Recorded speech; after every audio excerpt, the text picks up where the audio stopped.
Joe Flacco is unequivocally the most disrespected white quarterback in NFL history. Now, I'm a guy, a person that has been watching Ravens football since the inception, since 96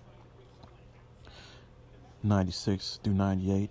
I split my time between watching the Ravens, watching the Cowboys, and checking out what a few of the other teams are doing.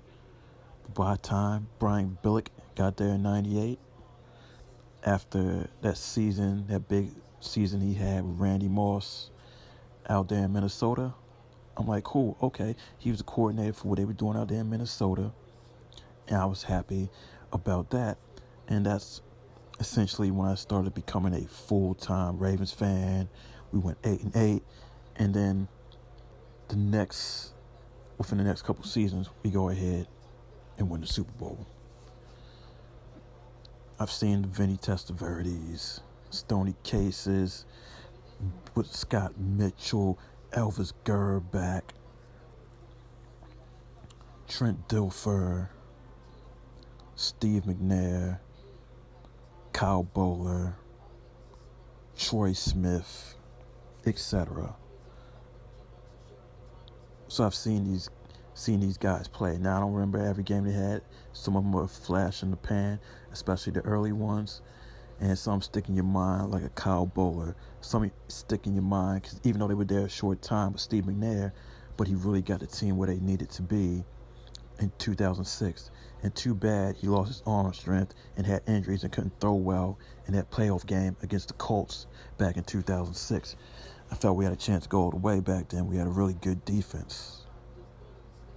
But I'm getting a little off track, but I just want to let you know my history of being a Ravens fan.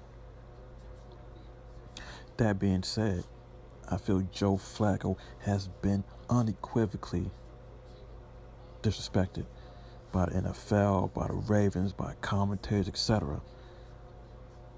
Now, in 2008, when he got drafted out of Delaware, I wasn't cool with it.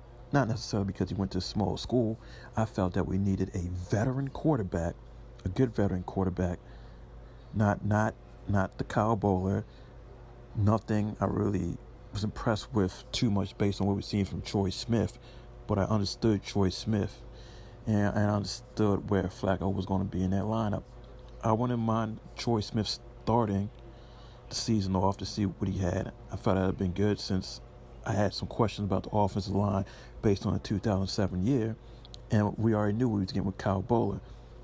Wasn't a fan. He had some impressive moments, his best game being that 2007 New England prime time game where he played the game of his life and we almost beat the Patriots on the way to their undefeated regular season. We call that I guess it's part of the bird print because we had a good game against them and the Eagles had a good game against them back in 2007.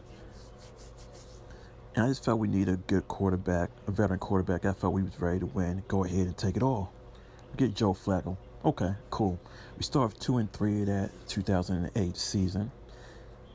And I'm a little concerned. I'm checking online, message board, etc. Because, he's looking for a place where people are talking about it and where, for a place to vent, etc. Things of that nature. But, during those first several games, which I really had a hard time watching, but as the team improved and they started showing the games more areas at that time, because I was in the area at the time in the Ravens' home territory, I'm like, okay, Joe Flacco, he's getting things done. He's managing the game. A la Trent Dilfer. I'm like, okay. Then we had a three-headed monster running game with Ray Rice, McClain, and McGahee doing their thing. Derek Mason, Todd Heath catching their passes. Mark Clayton being, effective here and there.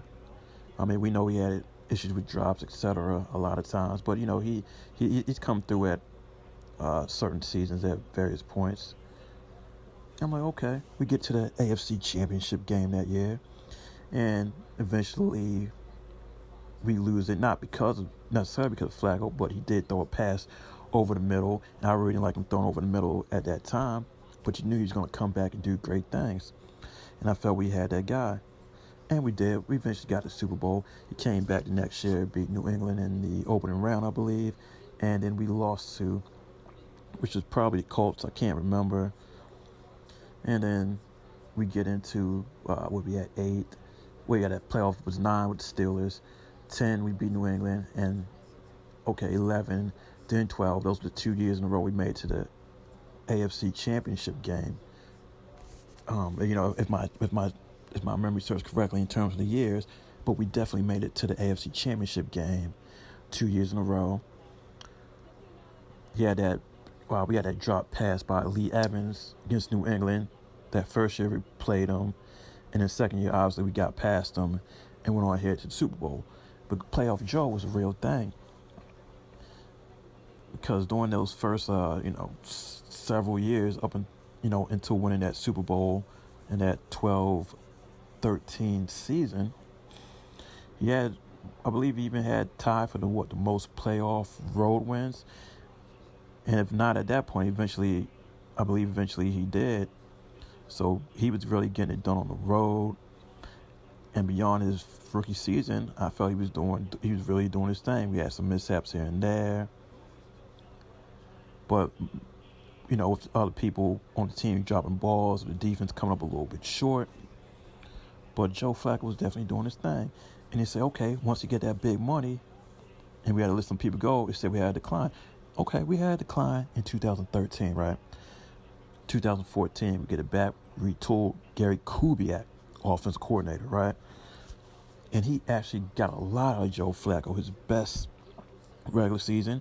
And then he played well in the playoffs. We ran into New England in the divisional round. And actually, the defense fell short because we dropped 2 14-point leads during that game. And also, that was the same year as the Flacco. Also, the referees weren't allowing us to match their substitutions when they would sub out on offense, and they didn't give us time to match up on defense. So it was really some funny style stuff going on right then and there. And I believe we would have, if everything was good, everything was clear, everything was on the up and up, we would have got past New England that year, played the Colts in that AFC Championship game, and which we would have beat them because Andrew Luck's team didn't have enough talent, and then we would have matched up with the Seattle Seahawks for that 14-15 year for that Super Bowl. And it could have been anybody's game with that. So I definitely count that as a positive year. 15, he got hurt. 16, recovery. Okay, we understand that we had some issue with the offensive line when he was taking hits. 16, trying to get back on track with that recovery. And then you fast forward to 2017, we already got another quarterback. And you have to look at it this way, that Joe Flacco wasn't always put in the best position in terms of having receiving talent. We had some guys that could make some big plays occasionally, but some weren't consistent. And then when we had a few consistent guys, we didn't have enough pieces around them. They would come in almost one-man options at certain points with the Derek Masons and the Steve Smiths. Once when we had Bolden got it going, we had some of the other guys like Jacoby and Torrey Smith was able to get it going. And things of that nature. But he's never really had a good, consistent pass catchers. We always had issues with drops.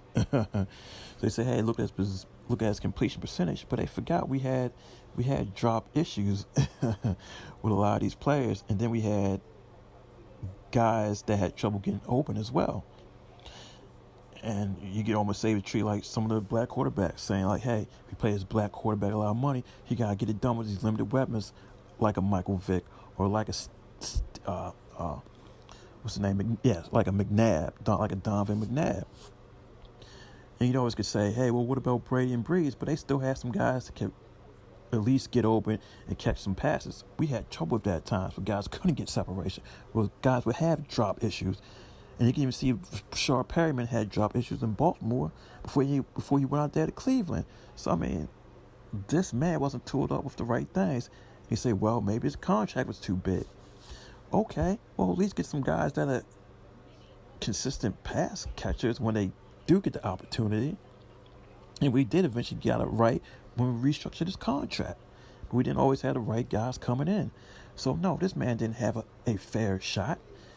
Plus, this man had a revolving door of offensive coordinators. And you can see he was getting things done consistent with Cam Cameron through his first 4 or 5 years into that Super Bowl year. And we had let Cam Cameron go. And we brought in, it was our Peyton Manning's quarterback coach. I can't think of the name right now. What was his name? The quarterback, the Peyton Manning's, well, not quarter. What was the name? The black guy, and he had got fired from the team the prior year when Peyton Manning had went down. Oh, I can't think of his name. Jim Caldwell. Yeah, that's the name, Jim Caldwell. And he kept the same Cameron plays, but he made better play calls, the pass to run ratio. And he wasn't always as predictable. So we got that done. 2014 we had Gary Kubiak. So what's y'all beef with Joe Flacco? They say he's immobile, but he's had some injuries recently. And for his first 5 seasons or so, he was fairly mobile doing the rollouts and he scrambled a little bit. And people talking about how he had a little deceptive speed and can move them chains, good at the goal line, and he had the best deep ball in the game.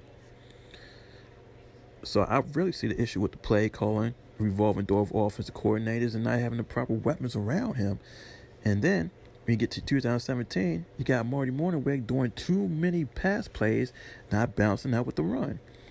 And since you claim to have issues with the offensive line, I know I can get the ball out quickly, but why not throwing some more runs? And the thing is, you had to wait for Lamar Jackson to come in to get the running plays going. So, I mean, wow. I really feel Flacco got a short end of the stick.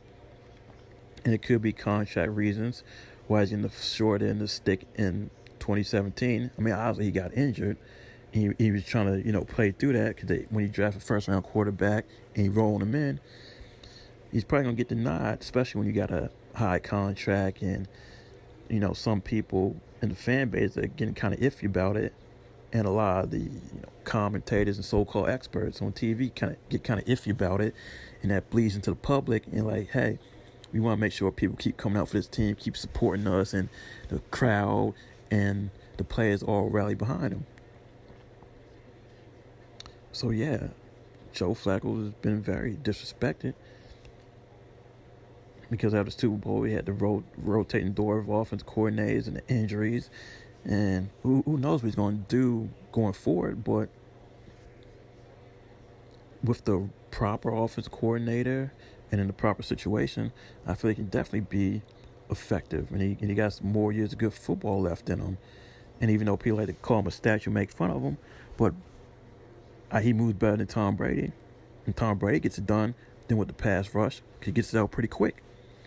But you have to have the right system in place, the right play calls in place. And when your offensive coordinators come up a little bit short, hey, that's not going to happen consistently. So, yeah, he's definitely the most disrespected, unequivocally the most disrespected white quarterback in NFL history, in my opinion. If you didn't know the race of him, you thought he might have been a black quarterback just for me telling you this kind of story. And I'm definitely making a point to say, most disrespected white quarterback, because you had black quarterbacks through the course of the history of the NFL that have, gone through a lot of different things with their team. You've had Vince Young scenarios, and you've had people getting locked out of practices on a Steve McNair kind of thing. So, yeah, in terms of white quarterbacks, Joe Flacco has been the most disrespected since I've been watching football.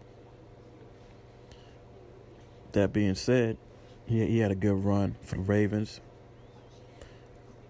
I definitely gonna have to check out other teams because I'm just interested to see what he's going to do with other teams and possibly be in a better situation for his offensive skill set. So I look forward to checking out those games. Obviously, it's Ravens all day, but a part of me is like, hey, man, I felt like Joe Flacco was done a little bit funny style. I felt he got extra harsh criticism. People not taking into account a lot of things that went wrong with offensive coordinators, things that went wrong with receivers, and his inconsistencies, and you even had you had a lot of drops, even when we had, what was the name? Pitta and Dixon, even though Pitta had more reliable hands, but Dixon was having a lot of drops playing with us, and and Flacco was dealing with that for a while. So, yeah, definitely. Most disrespected white quarterback in NFL history, Joe Flacco. That's my take. Iceberg Jim out. Deuces.